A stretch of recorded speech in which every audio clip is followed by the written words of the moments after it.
काश इस ईद पर मैं तेरा बकरा होता, काश इस ईद पर मैं तेरा बकरा होता और तूने मुझे प्यार से पकड़ा होता।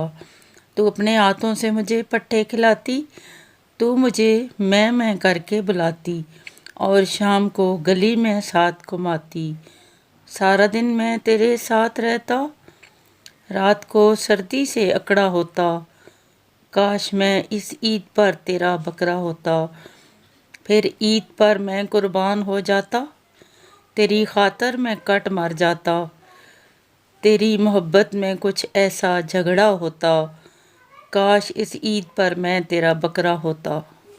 ईद अल अज़हा पोइट्री। ये बड़ी ईद नहीं आसान, बस इतना समझ लीजिए। बहुत सारे गोश्त के शापर हैं और सारे रिश्तेदारों को पहुंचाने हैं। बकरी आई लव यू, बकरा हुन की फायदा, अग्गों वड्डी ईद आने वाली है। दिल की गहराइयों से ईद अल अज़हा का इंतज़ार करें। फ़िलहाल सब्ज़ी और दाल पर गुजारा करें। रेट तेरे सुन कर मैं तो हैरान हो गया, कसाई की फ़ीस पूछी तो परेशान हो गया। तेरी कुर्बानी तो ईद को होगी बकरे मियाँ, मैं ईद से पहले ही कुर्बान हो गया।